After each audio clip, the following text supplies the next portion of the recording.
À Riyad, le Sénégal s'est distingué dans la défense de la cause palestinienne. Le sommet, présidé par le prince Ben Salman, a été l'occasion pour le président Bassirou Diomaye Faye de dénoncer à nouveau les violences subies par le peuple palestinien dans sa quête de liberté et de dignité. Depuis le 7 octobre 2023, jour des attaques menées par le Hamas et d'autres groupes armés, le peuple palestinien endure des violences d'une intensité inouïe dans sa quête de liberté et de dignité. Plus de 43 000 Palestiniens ont perdu la vie dans ce conflit et les blessés se comptent par dizaines de milliers, en majorité des femmes et des enfants.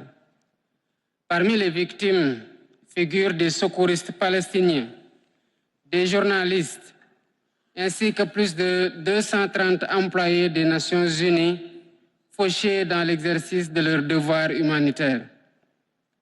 Aujourd'hui, la bande de Gaza est dévastée par les opérations militaires israéliennes, couvrant plus de 80% de son territoire, avec des ordres d'évacuation forcés.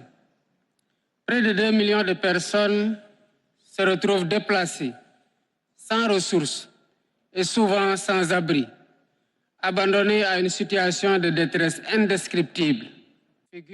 Face à la situation, des actions vigoureuses s'imposent.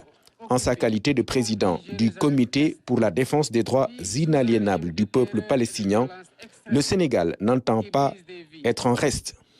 Nous ne pouvons pas rester silencieux face à de tels actes, contraires aux valeurs les plus élémentaires de la dignité humaine. Nous devons agir pour réaffirmer que ces attaques et exactions d'Israël ne sont pas de simples actes de guerre. Nous devons exiger donc un cessez-le-feu immédiat, une réponse ferme pour mettre un terme à cette spirale de violence qui étend ses tentacules au Liban. Il est consternant de constater l'inaction du Conseil de sécurité des Nations Unies devant ces violations répétées. Ce manque de réaction ne compromet pas seulement l'espoir d'un cessez-le-feu, mais affaiblit la crédibilité même de cette institution censée garantir la paix et la sécurité mondiale. Face au cuisant échec moral du Conseil de sécurité, une mobilisation plus conséquente de la Oumma islamique par des actes concrets est devenue un impératif.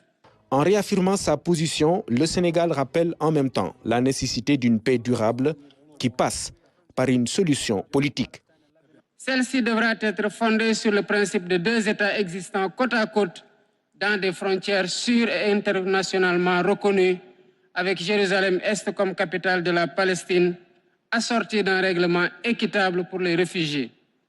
À l'approche de la journée internationale de solidarité avec le peuple palestinien, le 26 novembre, nous devons plus que jamais intensifier notre engagement pour le plein recouvrement des droits du peuple palestinien. Cette journée sera un moment de deuil pour honorer les victimes, mais aussi un appel pressant à mettre fin aux violences israéliennes contre le peuple palestinien et à œuvrer pour un avenir où la paix et la justice vont enfin triompher. L'heure est critique.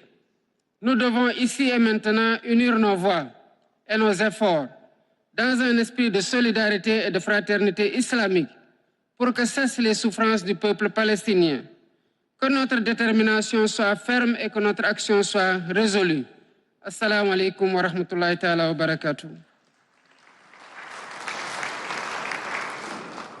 À l'instar du président Bassirou Diomaye Faye, d'autres chefs d'État présents à la rencontre se sont succédés au micro pour condamner et exprimer leur solidarité à la Palestine et au Liban.